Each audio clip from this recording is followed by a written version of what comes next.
Hey guys, Brian Schultz here with Falcon Kayak, and welcome to the second video in our free Greenland paddle building series. In this video, I'm going to talk a little bit about the history of Greenland paddles, how to use them, and then we're going to have a pretty extensive discussion about sizing. Now remember, this is a series, so if you haven't done this already, make sure that you go back and at least watch the introduction video. I'll throw a link up on the screen for that right now, and you can find the entire playlist with all these videos in order here on the channel. You can also find this entire series for free without any commercials on my website. And then, as always, if you want to support the free content that we put out here, think about picking up a set of our paddle plans, checking out our skin-on-frame boat building courses, buying your next piece of paddling gear from us, or just making a donation. You can find all that stuff on our website, and there are links in the video description below. And of course, if you have any thoughts or any questions, make sure you leave them in the comments. All right, enjoy the video. So in this video, I'm going to give you a general overview of Greenland kayak paddles. We're going to start out by talking briefly about Greenland paddle history, and then I'm going to show you how Greenland paddles are different from modern sea kayak paddles. Now, after that, we're going to have a really detailed sizing discussion where we talk about the principles of Greenland paddle sizing and specifically why traditional sizing systems generally don't work very well for modern size paddlers. Now, finally, I'm hoping to get into a super detailed overview of the advantages and the disadvantages of different Greenland paddle shapes. However, if this video starts to run a bit long, I might break that out into a separate video. So, starting with a bit of background here, Greenland paddles were the traditional kayak paddles of Greenland kayak hunters.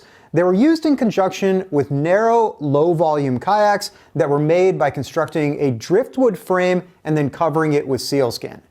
The hunters themselves used sealskin jackets called tuliks that sealed at the face and also at the wrists, and also tied around the cockpit, and then basically they headed out to hunt sea mammals in freezing cold water with the entire deck covered with hunting gear.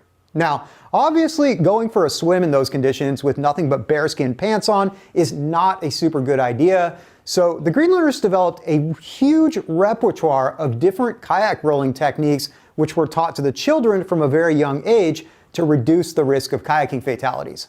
Now, these days, there's not a lot of hunting being done from kayaks, but the kayaking culture is still alive and well in Greenland, and fortunately these techniques have been passed down so we can learn them and practice them today. Now, the oldest Greenland paddles that we have examples of are around 400 years old, although they were certainly used for much longer than that. They were built in a variety of different shapes and sizes, just depending on the time period and the location, and generally speaking, but not always, they were narrower than modern sea kayak paddles. Now, historically, Greenland paddles were about 6 to 8 feet long, with an average just a little bit under 7 feet, and the blade width varied from 2 3/8 inches wide to about 4 5/8 inches wide, with a lot of them clustering in the 3-inch range. So that's the history of Greenland paddles. Now, as far as actually using them, Greenland paddles offer a lot of unique benefits, which we're going to get into here in a minute. But first, I want to answer the number one question that people have about these paddles, which is, are they as powerful and efficient as a modern sea kayak paddle? Now, if we're just talking about acceleration, a properly sized Greenland paddle is probably about 25% less powerful. But if you're talking about efficiency, a properly sized and fitted Greenland paddle is going to have a pretty equivalent efficiency to a modern paddle design while being more versatile and also easier on your body. So I think the best way to illustrate this is just to grab one of my Greenland paddles and also one of my old whitewater paddles and show you the difference between the two types of paddling strokes.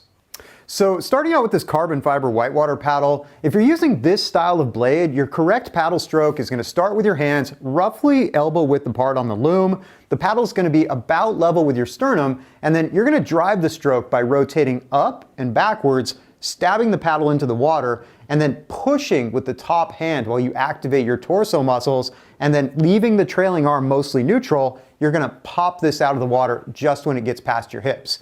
And that is going to be the efficient paddle stroke with this style of paddle, but it's not a very natural motion, and also because it happens so much higher and spread out with a much larger blade area, it puts a lot more stress on your shoulders, your elbows, and your wrists, which can lead to hypermobility issues. But also, because this style of paddle shaft is smaller and generally pretty round, you have to grip it a lot tighter to maintain control on the paddle, which activates your forearm muscles, which can lead to repetitive stress. Now, in contrast, a traditional Greenland paddle, your hands are going to be much closer together, about shoulder width apart on the loom. You're going to be holding it a lot looser because it's a larger surface area, so you don't need to grip it so tight to keep it under control, which is going to give you less strain on your forearms. And then the entire stroke is going to happen a lot lower, down here by your waist. And the correct stroke is also the intuitive stroke here. Basically, you're just going to come forward, dip it into the water, and you're going to carry all the way through in one long natural motion. And both of these strokes share the same core body mechanics. Even though they look different, we're still driving the paddle by pushing with the top hand, leaving the trailing arm mostly neutral, and activating the larger muscle groups of your back and your body. The difference is that because the Greenland paddle sits so much lower and closer together, it doesn't put nearly as much strain on your shoulders or your forearms or your elbows or your wrists. And also, it's a much more natural motion to paddle with. Now, just a quick tip here before we move on. One of the complaints that people will have when they try a Greenland paddle for the first time is that it flutters like this through the water. And the reason that's happening is because the turbulence is peeling off one edge and then the other, and then it starts to flutter up and down. And all you have to do to get rid of that is cant the blade forward like this, so when you pull it through the water, all the turbulence peels off one edge. And not only is that going to stop the flutter, but it's going to make the blade more efficient, and it's going to make your paddle stroke about 20% more powerful with the first stroke. But there's a little bit of a caution here, because when you do this, it's immediately going to want to pull the paddle down into the water, which means that you're going to want to start slow when you're introducing this technique so you don't accidentally pull yourself over. So that's the Greenland paddle as it relates to forward paddling, but keep in mind that forward paddling is not the only thing you're doing with your paddle on the water. You're also bracing, maneuvering, rolling, and stabilizing your kayak. Now, as far as bracing and maneuvering goes, Greenland paddles can be better or worse than modern sea kayak paddles, just depending on the type of stroke and the situation. But when we get into rolling, Greenland paddles clearly have an advantage because they're very easy to extend really quickly, whether you're above the surface of the water or under the surface of the water. And the nature of the blade shape makes them a lot more forgiving to less than ideal rolling technique. And also, they're a really excellent sculling tool, which means that if you don't make it all the way up on your first roll attempt, instead of going all the way back under and going back into your setup position, you can just scull on the surface, get a breath, calm down, and try again.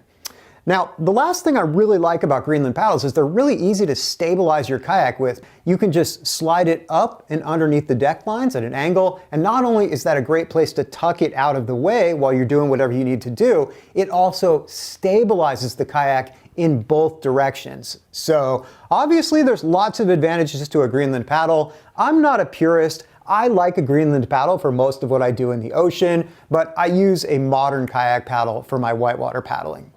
So I think that's enough talking about using Greenland paddles. Now let's talk about sizing. And the first thing I want to get out of the way here is that there is no historic evidence that there was anything like a stable sizing system for Greenland paddles. So for example, Greenland kayaks were usually fairly similar, at least in similar locations in similar time periods, but Greenland paddles tended to be a lot more diverse than that. There were definitely specific styles from specific locations and time periods, but the lengths tended to vary a lot more dramatically than the sizes of the corresponding kayaks, and that probably just had to do with the fact that they were using what they had available. So, for example, let's say you were a hunter and you really wanted a 7'6" paddle, but you only had a 6-foot long piece of wood. You weren't going to wait for another piece of wood to wash up to go hunting. You were just going to carve a paddle and you were going to get out there and you were going to use it. Now, you will see a few examples in books and floating around the internet of people using different body measurements to size Greenland paddles. I've seen people talk about standing up and raising your arm and that being the right length for your Greenland paddle. I've also seen people talk about using your arm span plus a body measurement for the length of your Greenland paddle. But keep in mind, in most cases, those are just things that people made up. They don't actually have historic attribution. And the one historic source that we do have is from one person in one part of Greenland in the early 20th century. So there really isn't good historic evidence for using body measurements to size a Greenland paddle.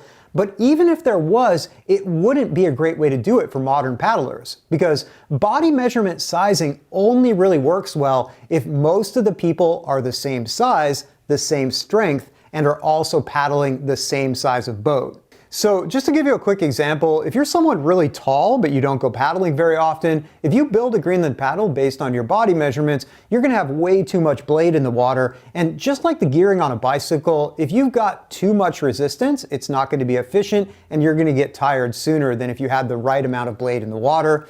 On the other hand, if you're someone really short but you paddle all the time and you're really powerful, if you build a Greenland paddle for your body measurements, you're not going to be pulling enough blade through the water, and that's not going to be very efficient as well. Now, in addition to that, the sizing of your boat makes a big difference, because if you're paddling a higher volume modern sea kayak, you have to make the Greenland paddle a little bit longer to get the same amount of blade immersed, as opposed to if you're in a narrower boat where you're sitting lower in the water and your hand is closer to the water.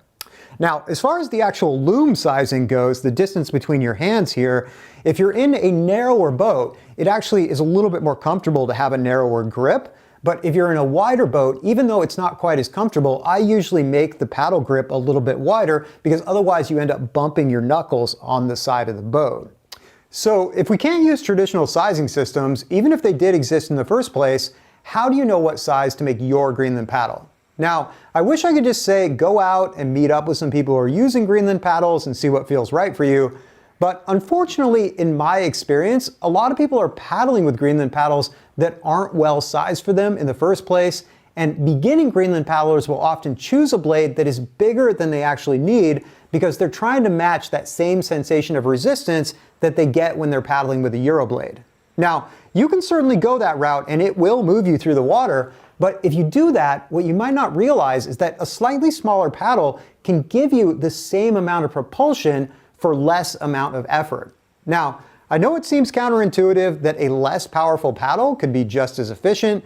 So if you can't bring yourself to believe it, I would just recommend building yourself what you think is the right size for you, but then also building yourself a size smaller, and then just get out there and paddle and do some time trials with a GPS. And I think you'll be really surprised to find out that oftentimes the smaller paddle will keep pace with the larger paddle, even though it feels like you're not going as fast and you're not working as hard. So I guess if you're just building or buying a single Greenland paddle, my advice would be to either get sizing advice from an experienced Greenland paddle builder, or try out a bunch of different paddles, and then when you make your decision, go just a little bit smaller than what you think feels right for you, at least in the beginning.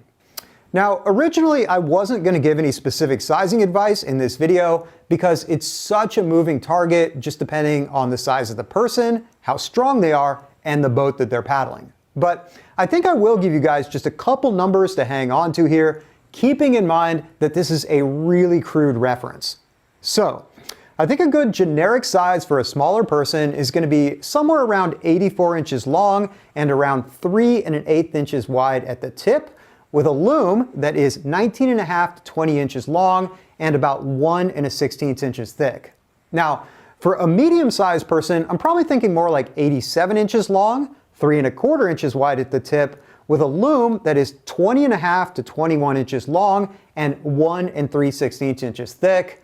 And then finally, for a larger person, you might go as long as 90 inches, 3 3/8 inches wide at the tip, with a loom that is 21.5 to 22 inches long and 1 3/8 inches thick.